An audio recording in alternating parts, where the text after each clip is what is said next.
Nathaniel Coleman had learned to laugh so he wouldn't cry, and that Friday evening in the parking lot of Sacred Heart Elementary in Asheville, North Carolina, the laugh came easy because the joke felt safe.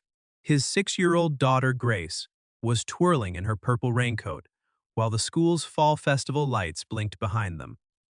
And when the town's most talked about businessman, Julian Ashworth, walked over holding 2 hot chocolates and asked if he could join them at their table, Nathaniel had grinned and tossed out the line without thinking. "Careful," he'd said, nodding toward the crowd of single moms watching from across the gymnasium. "You sit with us and you'll have half this town asking, 'Who's the lucky man tonight?'" He expected a chuckle. He expected Julian to hand him the cocoa, laugh it off, and go find someone his own social class to talk to. Instead, Julian's expression didn't shift into embarrassment or polite deflection. He simply looked at Nathaniel, steady and unguarded, and said, "Was hoping that would be you. If that line means something to you, if you believe people deserve second chances, that kindness can survive even the hardest years, and that love sometimes finds us exactly when we've stopped looking. Stay with me. And if you do, please like this video, drop a comment, share it with someone who needs a little hope tonight, and subscribe for more stories like this one." Nathaniel hadn't dated anyone since his wife Rebecca died 3 years earlier, not because he lacked chances, but because grief had rearranged his priorities into a single column: Grace's lunches, Grace's homework, Grace's bedtime stories. And the plumbing business he ran alone since his father's stroke had left half the company on Nathaniel's shoulders. He didn't have room in his life for romance. And he certainly didn't have room for a man like Julian Ashworth, who ran a logistics empire out of a glass tower downtown and drove a car worth more than Nathaniel's house. Their paths had only crossed because Julian's niece was in Grace's class, and Julian, uncle and reluctant guardian, since his sister's accident left him raising an 8-year-old alone, had been quietly attending every school function for a year, sitting in the back, never quite belonging anywhere. What started as a joke became something neither man expected.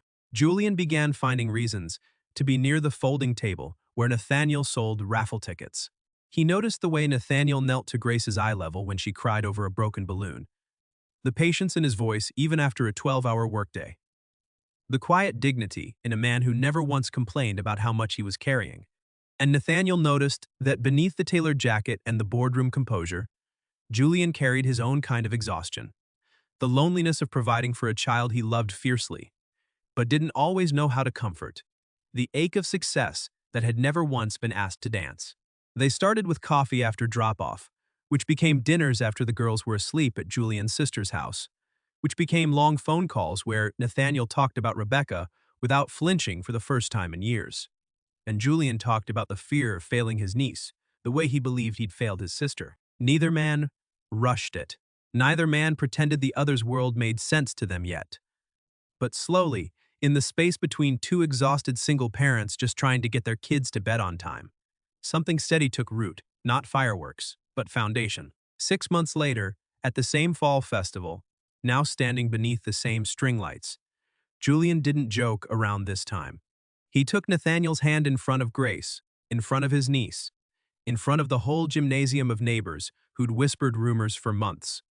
And he simply said that he wasn't hoping for a lucky man anymore because he'd already found him. If this story moved you even a little, if it reminded you that love doesn't always arrive the way we expect it to, please take a moment to like this video and share it with someone who might need to believe in second chances today. And before you go, I'd love to hear from you. Leave a comment below and tell me, do you believe 2 broken hearts can build something whole together? I read every single one, and your stories matter just as much as this one. Thank you for watching, and I'll see you in the next story.